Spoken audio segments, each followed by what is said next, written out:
Avant de plonger dans cette histoire incroyable, pensez à vous abonner à la chaîne et à activer la cloche. Ici, chaque récit a quelque chose à dire, et vous ne voudrez pas en manquer un seul. C'était un matin gris sur la ville de Charleston, en Caroline du Sud. Le ciel semblait peser lourd, chargé de nuages bas et lourds, comme si le soleil lui-même s'était retiré, las et fatigué d'éclairer un monde qu'il ignorait. Les rues, habituellement animées à cette heure, étaient étrangement silencieuses, à peine troublées par quelques passants emmitouflés, pressés d'arriver à leur destination. Devant le tribunal du comté, sur les marches de pierre usée, se tenait un homme seul, la tête baissée, les épaules voûtées non seulement par le froid mordant du vent matinal, mais aussi par le poids invisible des années. Son manteau déchiré, sale, était bien trop fin pour l'hiver qui s'installait, et sa barbe hirsute, mêlée de gris et de brun, n'avait pas vu un rasoir depuis bien longtemps. Son regard était perdu, comme noyé dans un abîme intérieur que personne ne semblait pouvoir percer. Il s'appelait Nathaniel Carter. À cet instant précis, Nathaniel n'était qu'un numéro aux yeux de la loi.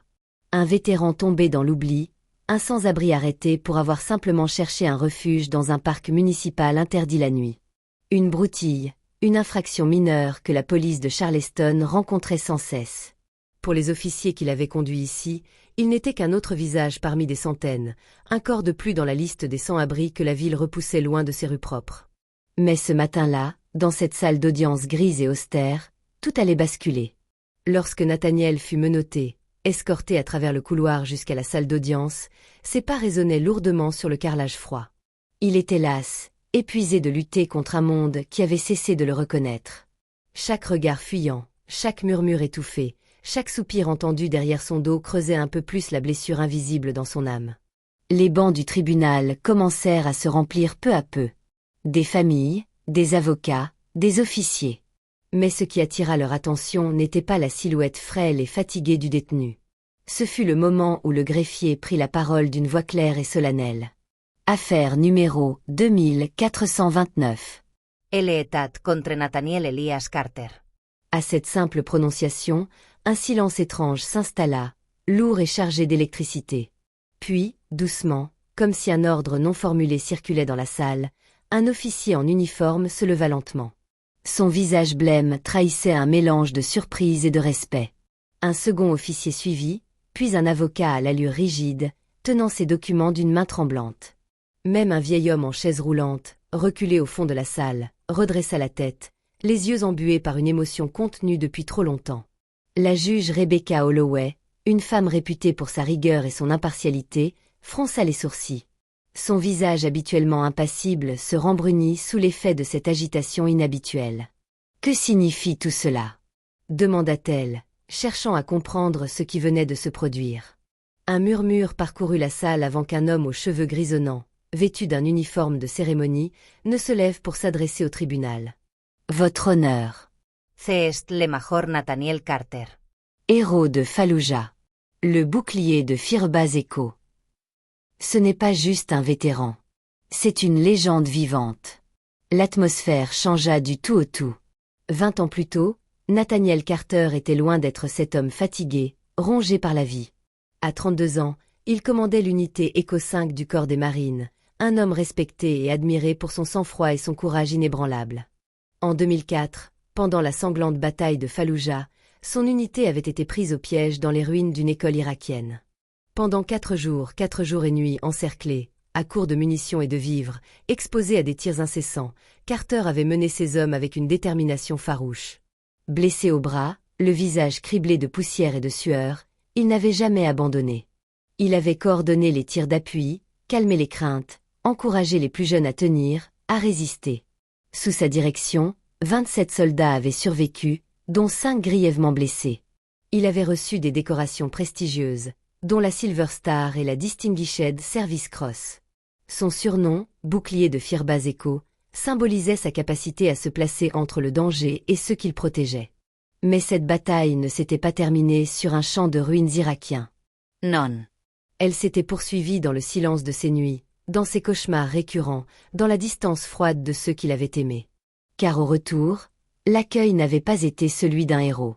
L'Amérique avait célébré ses soldats, mais pour Nathaniel, cette célébration était restée à la surface.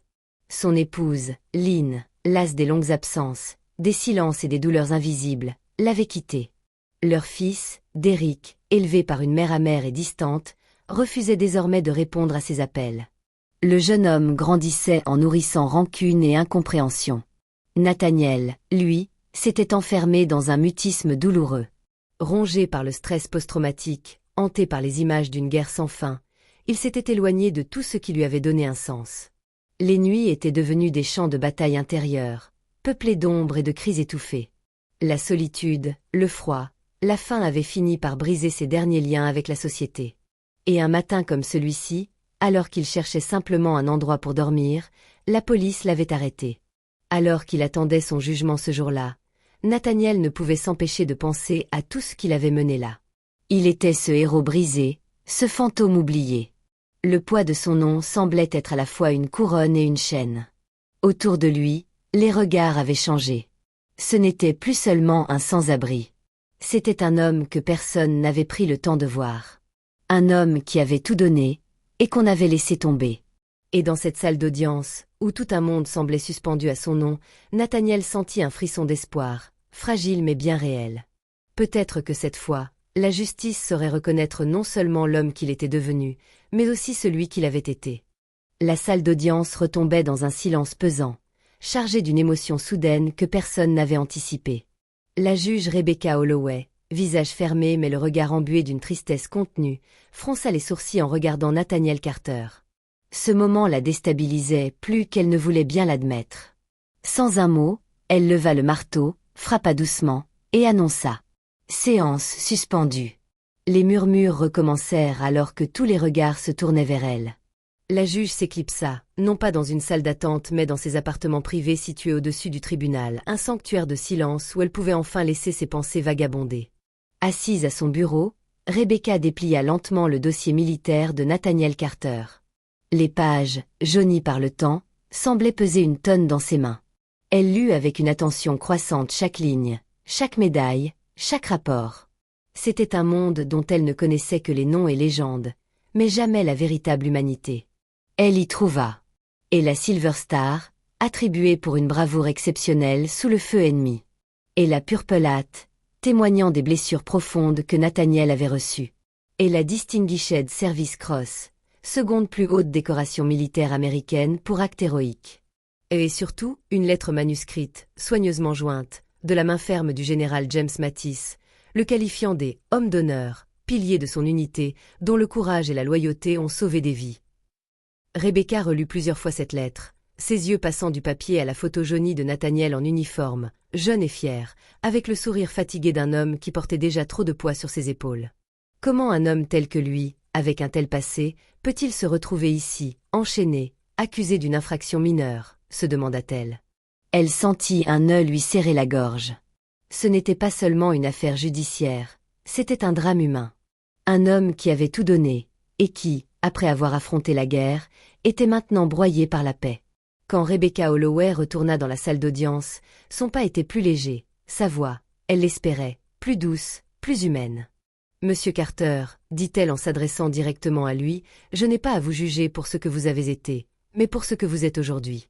Néanmoins, il serait criminel d'ignorer tout ce que vous avez accompli et ce que vous avez traversé. Ce tribunal suspend donc les charges retenues contre vous et ordonne immédiatement une évaluation psychologique approfondie, ainsi qu'une assistance sociale pour vous aider à sortir de cette situation. » Elle fit une pause, scrutant le visage fermé de l'homme face à elle. Carter ne leva pas les yeux, comme s'il ne pouvait croire ce qui venait de se dire. Le murmure dans la salle monta en intensité. Puis, soudain, la porte s'ouvrit brusquement. Un jeune homme en uniforme de police entra, les traits marqués par l'urgence. « Papa » dit-il d'une voix tremblante, presque incrédule. Le silence fut total. Nathaniel leva lentement la tête. Son regard croisa celui du jeune homme. C'était Derrick, son fils. L'enfant qu'il n'avait pas vu depuis 12 ans. La première rencontre fut un choc. Derrière ce visage qu'il reconnaissait à peine, Nathaniel percevait la blessure d'un jeune homme marqué par l'absence d'un père. Derrick avait grandi avec l'image d'un héros légendaire, raconté par sa mère et les journaux, mais d'un homme absent, silencieux, presque irréel. Il avait passé des années à nourrir rancune et colère, croyant que son père avait choisi l'oubli plutôt que sa famille. Ils se regardaient, hésitants, comme deux étrangers liés par un passé trop lourd à porter. Les premières paroles furent maladroites, lourdes de non-dits. Carter, à court de mots, se contentait de baisser les yeux, prisonnier de sa honte. Derrick, lui, parlait avec colère, mais aussi avec une profonde douleur, cherchant à comprendre ce silence. « Pourquoi ne m'as-tu jamais appelé? Pourquoi ne t'es-tu jamais battu pour moi quand tu es revenu ?» Nathaniel tenta de répondre, de s'expliquer. Mais ses blessures psychologiques le rendaient muet. Grâce à l'initiative de la juge Holloway, un programme spécial pour les vétérans sans-abri fut activé. Nathaniel fut admis dans un centre de réhabilitation, un lieu sécurisé où il pouvait recevoir des soins, un soutien psychologique et surtout une seconde chance. Les mois suivants furent difficiles. Entre les séances de thérapie, les confrontations avec son passé et la reconstruction de son lien fragile avec Derrick, Nathaniel retrouva peu à peu un souffle de vie. La dignité qu'il avait perdue petit à petit au fil des années semblait lui revenir. Sa santé s'améliorait. Et surtout, il commençait à faire la paix avec lui-même, à affronter les fantômes qui l'avaient hanté. Derrick, quant à lui, apprenait à voir son père au-delà du soldat, au-delà du héros, simplement comme un homme qui avait souffert, qui avait perdu autant qu'il avait donné. 2 ans s'étaient écoulés depuis cette froide matinée de janvier où Nathaniel Elias Carter, ancien marine devenu sans-abri, avait franchi les portes du tribunal enchaîné, sans espoir ni horizon. 2 années faites de combats silencieux, de nuits blanches passées à affronter d'autres fronts, ceux que l'on ne voit pas sur les cartes militaires. 2 années de reconstruction lente, douloureuse, mais réelle.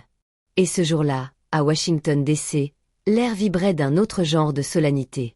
Le ciel était d'un bleu limpide, strié par les fumées blanches des avions de chasse survolant Pennsylvania Avenue, tandis qu'au sol, des rangées de drapeaux claquaient dans le vent. Des milliers de personnes s'étaient massées de chaque côté de la grande avenue. Le défilé du vétéran Day était une tradition, mais cette année, quelque chose d'inhabituel s'y préparait. Le cortège ralentit alors qu'un petit groupe de vétérans décorés montait lentement les marches menant à l'estrade présidentielle. Ils portaient leurs uniformes avec une dignité mêlée d'usure. Parmi eux, un homme se détachait, non par ses médailles, mais par sa posture. Nathaniel Elias Carter, désormais colonel à titre exceptionnel, marchait droit malgré une canne, le dos raide comme au premier jour. Les flashs crépitaient. Les journalistes chuchotaient. Mais Carter n'entendait rien. Son monde à lui était plus petit, plus intime. Il ne regardait ni les caméras ni les spectateurs. Il ne saluait pas les généraux, ni les officiels. Ses yeux étaient fixés sur Derrick, son fils, debout à ses côtés, en uniforme de police, impeccable, le regard droit et fier, la main posée sur son cœur. Il n'y avait plus de rancune entre eux.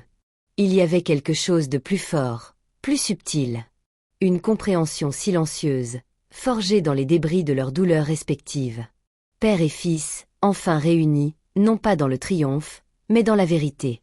La voix du speaker retentit dans tout le mal. Mesdames et messieurs, veuillez accueillir avec honneur le colonel Nathaniel Elias Carter, promu à titre exceptionnel par décret présidentiel pour service rendu à la nation, pour sa bravoure au combat, et pour sa résilience exemplaire dans la paix comme dans la guerre. Son engagement aujourd'hui, à la tête de la Fondation Sentinelle, qui œuvre pour la réinsertion des vétérans sans-abri, est un témoignage vivant de courage et de fraternité. La foule se leva comme un seul homme. Ce n'était pas une acclamation bruyante, hystérique. C'était un hommage silencieux, profond. Un geste d'élévation. Dans les rangs des spectateurs, d'anciens soldats pleuraient. Certains se tenaient par le bras, d'autres se redressaient, malgré les douleurs, malgré les années. Des hommes et des femmes abîmés par la guerre, se reconnaissant en lui. Se tenant debout, non pas par devoir, mais par mémoire. Nathaniel, ému, sentit ses yeux se remplir, mais il ne tenta pas de les cacher. Il ne craignait plus d'être vu faible. Il savait, désormais, que la vraie force n'était pas dans la résistance, mais dans la vulnérabilité partagée. Ce ne sont pas les médailles qui sauvent un homme. Ce ne sont pas les discours. Ce sont les regards, les présences, les mains tendues. Il pensa à Rebecca Holloway, la juge, qui avait vu au-delà des apparences. Il pensa aux infirmiers, aux psychologues, à ses anciens frères d'armes retrouvés. Il pensa aux hommes qu'il avait perdus à Fallujah, et à ceux qu'il avait aidé à sauver. Et surtout, il pensa à Derrick. À la tête de la Fondation Sentinelle, Carter consacrait désormais sa vie à ceux qu'on oublie trop souvent, les vétérans laissés pour compte, errant dans les rues, ravalés au rang d'ombre. Il ne prétendait pas avoir les réponses. Mais il avait un visage, une histoire, une main tendue. La Fondation ouvrait des centres à travers le pays, lieux d'accueil, d'écoute, de soins. Il y passait ses journées à parler, à écouter surtout. Il écrivait à chaque nouveau résident un mot personnel, les appelant par leur prénom. Il se souvenait de ce que c'était, de n'être plus qu'un matricule dans un système. Alors qu'il se tenait sur l'estrade, la main de Derrick vint effleurer doucement la sienne. « Tu sais, » dit doucement son fils, « maman aurait été fière de toi. » Carter baissa les yeux. Il hocha lentement la tête. « Et moi, » dit-il à voix basse, « je suis fier de toi. » Leurs regards se croisèrent, et il n'y avait plus de guerre dans leur cœur. Juste un apaisement, fragile mais réel. Nathaniel Carter n'avait pas été sauvé par une médaille, ni par un discours, ni par une parade. Il avait été sauvé par quelque chose de plus simple, de plus puissant. La reconnaissance. Pas celle d'un gouvernement, mais celle de ses semblables. De ceux qui s'étaient levés ce jour-là dans une salle d'audience. Et qui, en se levant pour lui avait permis de se relever lui-même. Car parfois, la guerre ne se termine pas dans un traité. Elle finit dans le regard d'un fils, dans la main d'un frère d'armes. Et surtout, dans le choix de continuer à marcher, même avec une canne, même en boitant. Parce que la dignité ne meurt jamais. Elle attend. Elle résiste. Et parfois, elle renaît.